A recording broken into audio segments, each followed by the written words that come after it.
এই মুহূর্তে আমি চলে যেতে চাই ভূতবেলার মূল আয়োজনে, অর্থাৎ আমাদের আজকের অনুষ্ঠানের মূল পর্বে চলে যাচ্ছি। ঘটনাটি আমাদেরকে পাঠিয়েছেন সাইদুর রহমান। উনি যেভাবে লিখেছেন আমি সেভাবেই পড়ছি। ঘটনাটি ঘটে আমার মেজ নানার সাথে। মেজ নানার নাম ছিল মজিদ। আমার নানারা ছিলেন দুই ভাই, সবাই একসাথে একই বাড়িতে থাকে, মানে যৌথ পরিবার। নানু বাড়িতে যাওয়ার সময় বাজার থেকে ক্ষেতের আইল ধরে যেতে হয় 10 থেকে 12 মিনিট পথ। সেই আইলের পাশে একটা বর্ষিয়ান পুরনো বটগাছ ছিল। লোকমুখে শোনা যায় সেই বটগাছে নাকি একটা খারাপ জিন থাকে, যার একটা চোখ আর সে খুঁড়িয়ে খুঁড়িয়ে হাঁটে। তাই এলাকার মুরব্বীগণ সকলেই সাবধান থাকতে বলেন সব সময়। বলে রাখা ভালো, আমার বড় নানা পোস্ট অফিসে চাকরি করতেন, আর পোস্ট অফিস ছিল আমাদের এলাকার সেই বাজারে। তখন ছিল বর্ষাকাল। সকালে বড় নানা নানিকে জানিয়ে দেয়, মজিদকে বলো যেন বাজারে আসে, অনেক টাটকা ইলিশ মাছ বাজারে উঠেছে। মেজ নানা বাজারের উদ্দেশ্যে রওনা দেয়। যেহেতু তখন বর্ষাকাল ছিল, তাই মেঘের কারণে সকালেও মনে হচ্ছিল যেন এখনই সন্ধ্যা নেমে আসবে। বাজারে পৌঁছানোর পর বড় নানা মেজ নানার সাথে একসাথে বাজার করতে লাগলেন। মেজ নানা বড় নানাকে বলল, ভাইজান আজকে মাছ সস্তা আছে, 2-3টা বড় ইলিশ কিনেন। বাজার শেষ করে বড় নানা বলেন, তুই বাড়ি যা, আমার কাজ আছে। মেজ নানা বাজারের ঝুড়িটা মাথায় নিয়ে বাড়ির উদ্দেশ্যে রওনা দিলেন।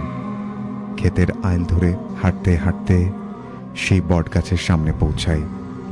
এমন সময় নানার নাম ধরে কেউ একজন ভারী কণ্ঠে বলে, মজিদ, মাছ নিয়ে যাচ্ছিস?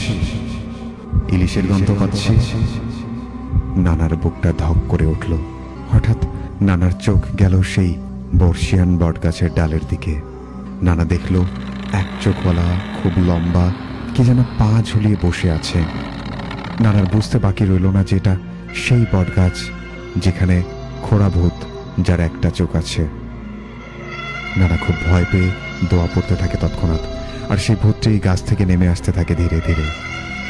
ভূতটিকে নামতে দেখে নানা কিছু না ভেবে সোজা বাড়ির দিকে দৌড় দেয়। সকালে বৃষ্টি হওয়ায় সেই রাস্তাটা ছিল খুবই কর্দমাক্ত। নানা দৌড়ে যাওয়ার সময় বেশ কয়েকবার আছড়ে পড়ে যান ধান খেতে। এরই এক সময় উনি পিছনে ফিরে তাকালেন এবং দেখলেন একটা কালো কুকুর খুঁড়িয়ে খুঁড়িয়ে নানার দিকে আসছে। নানার সামনে এসে নানার দিকে লাফ দিয়ে শূন্যে মিলিয়ে যায়। নানা আবার উঠে ধীরে ধীরে হাঁটতে শুরু করেন। নানার মনে হলো 10 মিনিটের পথটা আজ যেন শেষই হচ্ছে না। একটু দূরে যেতেই তিনি দেখলেন একটা বানর, যার শুধু একটাই চোখ। সে এই গাছ থেকে ও গাছ, ও গাছ থেকে এই গাছ ঝুলে আছে। নানার আবারও ভয় পেয়ে গেলেন। সেই সাথে ওনার মনে যেসব দোয়া আসছিল সে সব উনি দোয়া পড়তে থাকলেন। সেই জিনটাও নানার পেছনে পেছনে আসতে থাকে। নানা অনেক কষ্টে বাড়িতে পৌঁছায়। বাড়ির ভেতর ঢুকেই মেজনানি জিজ্ঞাসা করে, কি রে, কি হয়েছে তোর, গায়ে কাদা লাগানো কেন? পরে নানা সবকিছু খুলে বলেন। সব শুনে নানু বলেন, একটা মাছ দিয়ে দিলে তো আর কোনো সমস্যা হতো না। তিনি বলেন, মাছ কি ওকে দেওয়ার জন্য কিনেছে নাকি? তারপর নানু বাজার নিয়ে রান্না করতে যায়। হঠাৎ নানু রান্নাঘরের জানলা দিয়ে দেখে উঠানে শত শত কাক বসে আছে। সেখানে একটা কাক খুঁড়িয়ে খুঁড়িয়ে হাঁটছে। আর নানু আবার নানাকে বলে, কিছু হবে না, একটা মাছ দিয়ে দেন। কিন্তু নানা সে একই কথা, অর্থাৎ মাছ তিনি দিতে রাজি নন। রাত হলে বড় নানা বাড়ির দিকে রওনা দেয়। আর বটগাছের সামনে আসতেই দেখে মজিদ নানার মতো দেখতে একজন বটগাছের উপর পা ঝুলিয়ে বসে আছেন। নানা কিছু না বলে বাড়িতে চলে আসে। এরপর বড় নানাকে সব ঘটনা খুলে বলেন। সব শোনার পর নানা বলেন, আজকে মাছ রান্না না করতে, কিন্তু ততক্ষণে রান্না শেষ হয়ে গেছে। বড় নানা নানুদের বকাঝকা করেন। রাতে খাওয়া দাওয়া শেষ করে সবাই শুতে যায়। হঠাৎ কেউ একজন ভারী কণ্ঠে বলে ওঠে,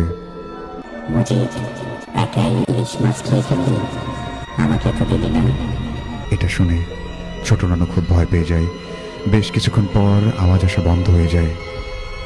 একটা সময় সেই রাতের মতো নানু ঘুমিয়ে পড়েন।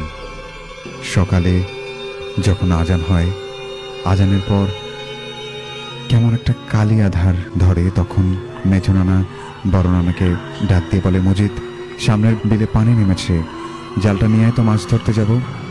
বড় নানার কণ্ঠ শুনে মেজো নানা ঘুমের ঘরে বলে, আসতেছি ভাইজান। মেজো নানা বের হয়ে উঠানে গিয়ে দেখে বড় নানা নানুদের সাথে দাঁড়িয়ে আছে। হঠাৎ নানার চোখ যায় সামনে যে দাঁড়িয়ে আছে তার পায়ের দিকে। নানার আর বুঝতে বাকি থাকলো না, এটা সেই খুড়ো জিন বড় নানার রূপ নিয়ে এসেছে। কিন্তু ততক্ষণে অনেক দেরি হয়ে গেছে। মেজো নানা দৌড়ে ঘরে আসার সময় হোঁচট খেয়ে পড়ে যায়, আর সেই সময় হামাগুড়ি দিয়ে এসে নানার সাথে ধস্তাধস্তি শুরু করে সেই অবয়বটা। এটা দেখে বড় নানা ঘর থেকে একটা লোহার রড এনে সেই চিনটাকে আঘাত করতে থাকে। এইভাবে 3-4টা বাড়ি দিতেই সেটা হাওয়ার সঙ্গে মিলিয়ে যায়।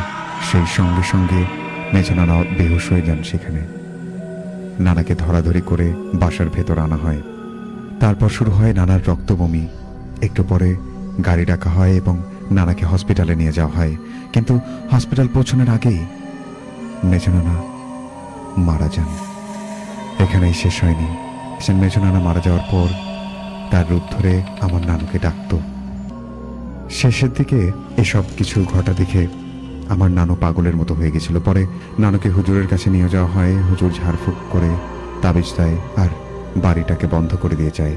পরে এলাকার মুরব্বীদের পরামর্শে কয়েকটি মসজিদের ইমাম দিয়ে সেই বটগাছটি নিয়ে মিলাদ করে 101টি পেরেক মারা হয়। তারপর থেকে কেউ সেই খোড়া জিনকে আর দেখেনি। সামান্য একটা ইলিশ মাছের জন্য নানাকে দিতে হয়েছে অকাল প্রাণ। আজও নানু বাড়িতে যাওয়ার সময় সেই বটগাছটার নিচ দিয়ে যেতে হয়। এরপর উনি ওনার নাম লিখেছেন সাইদুর রহমান। উনি ওনার ঠিকানাটি গোপন রাখতে বলেছেন। আশা করি ঘটনাটি আপনাদের ভালো লেগেছে। আপনারা ঝটপট লিখতে থাকুন কার কাছে কেমন লাগলো ঘটনাটি। এই মুহূর্তে আপনি আমাদেরকে শুনছেন এবং দেখছেন গাইবান্ধার একমাত্র কমিউনিটি রেডিও সারাবেলা 98.8 FM এর যে ফেসবুক পেজ, সেখান থেকে আমাদেরকে দেখতে পাচ্ছেন আর শুনতে পাচ্ছেন বরাবরের মতোই যে আমাদের ফ্রিকোয়েন্সি 98.8 FM। এছাড়া আপনি চাইলে আমাদেরকে শুনতে পারেন আমাদের। সো এই মুহূর্তে খুব বেশি কথা বাড়াবো না। আমি দেখতে চাই কে কি লিখেছেন আমাদেরকে আর কে কোথা থেকে যুক্ত হয়েছেন। দেখতে পাচ্ছি খন্দকার মেহেদী হাসান মানু লিখেছেন, শুনছি লালমনিরহাট থেকে, বরাবরের মতো যুক্ত হয়ে গেলাম। স্বর্ণাজাহান ছিলেন, এমডি ইমরান খান ছিলেন সিরাজগঞ্জ থেকে দেখছি, আমাদেরকে লিখেছেন। শামীম হাসান ধ্রুব কেতকির হাট থেকে শুনছি, আমি আমার ভাই সাকিব আল হাসান সহ শুনছি।